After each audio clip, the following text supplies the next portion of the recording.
Hola a todos y todas, me presento. Me llamo Pilar Cortés Sánchez. Al describirme, muchas veces me han caracterizado por ser una persona autoexigente, lo cual con el tiempo he aceptado porque considero que lo soy.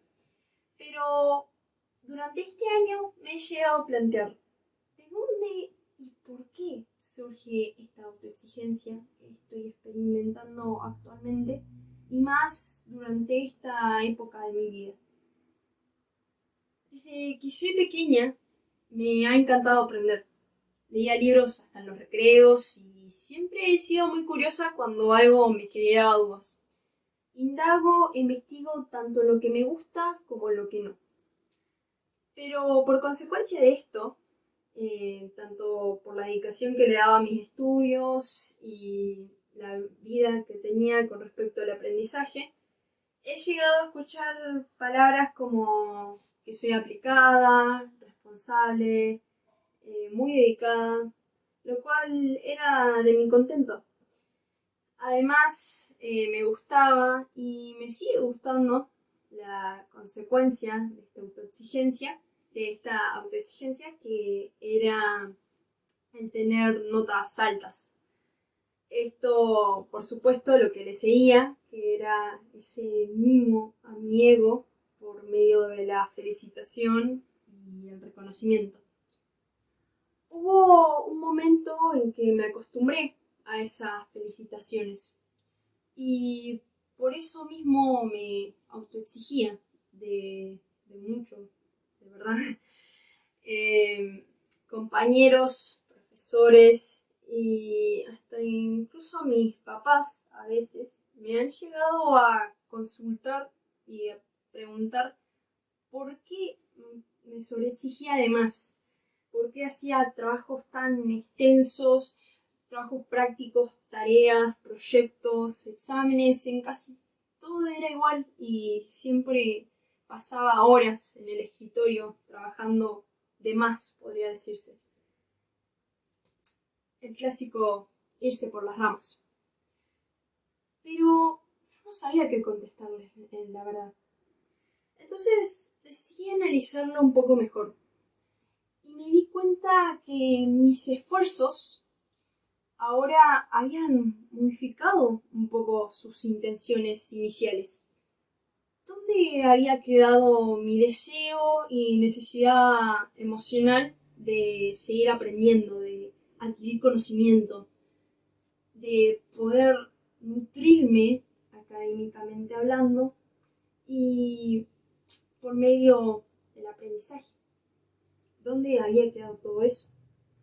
Ahora lo único que parecía importarme de verdad era demostrarme como una estudiante excelente que por alguna razón ese hecho hacía que me sintiera más confiada de mí misma, que era capaz de triunfar en este mundo. Pero, ¿qué sucedería exactamente cuando lo que me propusiese no saliese como me lo esperaba y como quisiese que fuera? Cuando apareciese el horror. Entonces así surgió mi primera experiencia. La vez que desaprobé un examen en tercer año. Verán, era matemáticas, logaritmos. Entro al aula, la profesora me da mi examen, empiezo a completarlo. Y me doy cuenta. Me había quedado en blanco. Y me dije, no puedo, no puedo.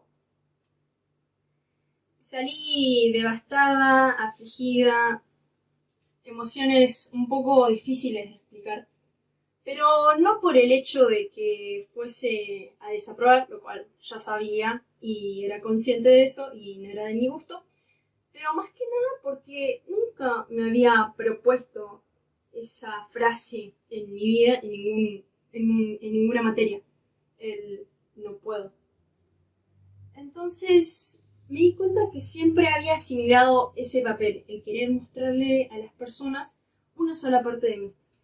Esa persona sin imperfecciones, que no tiene dudas de lo que hace y simplemente actúa, de la que las personas pueden acudir para pedir ayuda. Y me di cuenta que había tachado de mi diccionario la palabra fallar. Y por otro lado, me di cuenta que también estaba obviando otro lado que formaba parte de mi persona, que era una persona con inseguridades, que tiene sus errores y que trata de aprender de ellos, aunque le cueste de verdad admitirlos y afrontarlos de verdad. Entonces, con eso me di cuenta de algo, y es que la autoexigencia es realmente subestimada, tomada como una cualidad completamente positiva, que obviamente ayuda por la parte de lo académico, pero también se obvia esa otra parte, esa otra fachada, ese lado negativo, en la cual la autoexigencia puede ser devastadora en términos de malestar, disconformidad con uno mismo y creerse insuficiente para la mayoría de las cosas o actividades que hacemos día a día. Y si no, piénsenlo ustedes mismos. ¿No han tenido una situación particular en la que se hayan sentido presionados con ustedes mismos y simplemente hayan sentido el no querer fallar porque esa cosa les gustaba mucho, les apasionaba o simplemente no querían errar en ese cometido? Entonces, propónganse esto, no quieran no fallar en situaciones de la vida, el no permitirse cometer errores y permítanse pedir ayuda, como tuve que serlo yo en algún momento. El justamente de poder aprender de sus errores es que sale nuestra esencia como humanos y lo que nos hace realmente especiales.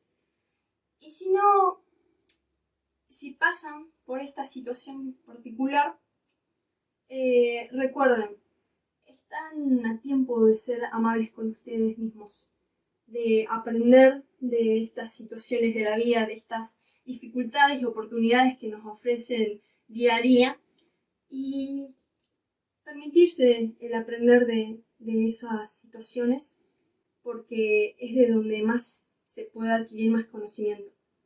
Muchas gracias.